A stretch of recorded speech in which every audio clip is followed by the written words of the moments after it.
Look at what is happening with the housing levy. A complete rip-off. Hiyo ndio wizi kabisa. Each and every month unaibiwa 1.5. That's just hiyo ni wizi too that has been legalized. And so all these policies, I think the Kenya Kwanza government did not think through them. I think they were forced down on us, sorry to say, but it's as if each and every decision President William Ruto is making is regretting. He has changed his cabinet 3 times, I think. In 2 years. In 2 years. And it just shows you that I think his mindset is not set on where he wants to go. I think the ends justify the means to him. We are in a situation here, those days in school, ule mwanafunzi, you copy everything to the name. You know, so many of these things are borrowed from somewhere, someplace. Without factoring in how those guys are implementing wherever they get these, wherever they go for benchmarking, they do not factor in how those ones are implementing whatever policies these guys are going to borrow. Now you come with this and you want to experiment on the go. It is impossible. Even in Kenya right now, when they begin with programs that have worked well. Normally, with the county systems, they would pick 1 or 2 counties to begin. Pilot. You pilot, you know, and then see how it goes. But you do not come with a policy. You have not tried it anywhere, and then you want to implement it across the country in one go. It is impossible. These are things that required them to do some sampling, some piloting of sort before they decided to roll out across the country. And that is what they should go back to. If they still believe in them, in the policies that are not working, I think this is the time they should go back to the drawing board and try piloting in some corners of the country, and then tell us what has happened with those places. They would have come up with a solution to all this a long time ago. Just abolish this thing called the pay slip. Sio ndio wana target. Uko unalipwa tu, no pay slip. That's the solution. Just abolish the pay slip. If that's what they are targeting, you abolish the pay slip. You make sure there's no pay slip. Yeah, people just come, unapewa pesa pale kama kwa muhindi. Hivi zinatolewa kwa draw, unapewa zako, you go. Then we see where they are going to raid, because they've been and that's why Rigiji is doing very well with his campaign on bringing the dignity of the pay slip. And everywhere he's going, he's campaigning and saying we are going to restore the dignity of the payslip. Why didn't he do it when he was in government? You know, there are 3 million payslip holders. No, wait a minute. Why didn't he do it when I know why he didn't do it. You know, even of late, even when he started opposition, he was not very firebrand. Until he went to the launch of this fertilizer party. You know, DAP, the ammonium phosphate. And then when he went to the launch of the fertilizer party, I think the party fertilized his imagination.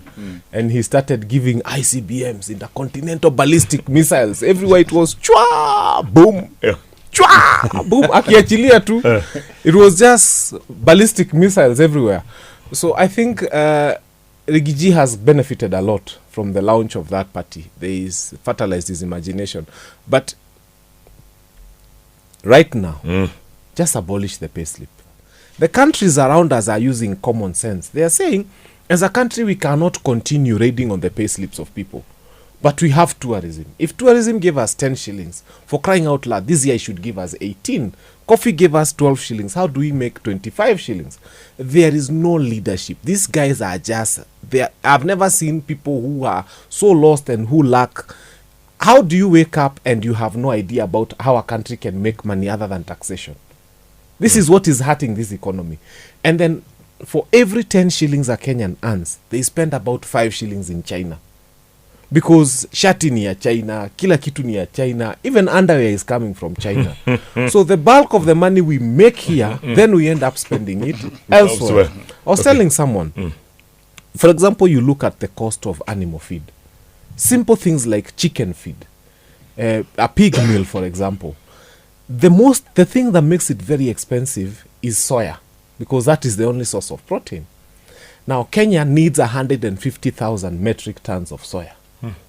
Kenya only grows 10,000 metric tons of soya. Kenya imports 140,000 metric tons of soya.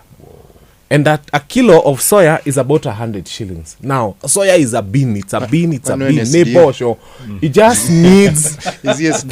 3.5 months, and the soya will be there. Yeah. So why do we spend 140,000 in terms of metric tons times 100 shillings? Ukifanya hiyo hesabu utaumwa na kichwa. Importing beans, soya, so that we can make animal feed in this country. And there's a minister for agriculture mwenye alikuwa anatuambia juu ya males and females and what and what. Alikuja juzi. But now this is the country we have. Wale watu wako pale, they don't see. Sisi tunaangalia tunaona you puzi, they don't see.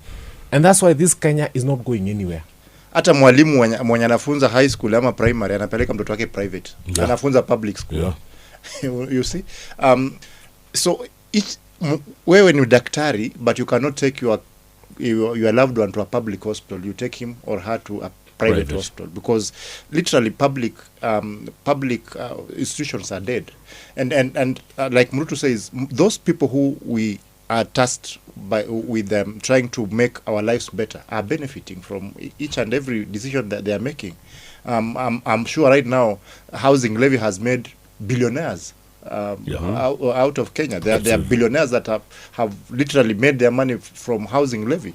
There are billionaires that are going to make money through SHA and CHIF. Because if a contract of online or whatever can go for 1 or 4 billion, it just shows you that each and every decision that is being made is not being made for the benefit of the common Mwananchi, but is being made for the benefit of the few. There's no reason to change the roof of State House, honestly. For 220 million There's shillings. No reason. And guys, there's austerity measures in Kwani place. matofali ni pesa ngapi?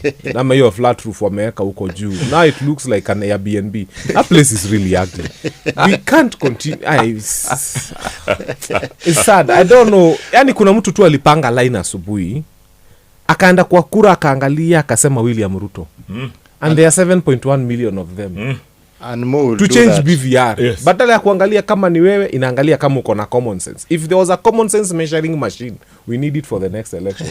Ukikuja badala ya kuangalia kama ni Jeffy, na kwanza inakwambia huyu tunaona akili yake bado kidogo. So that those ones don't vote.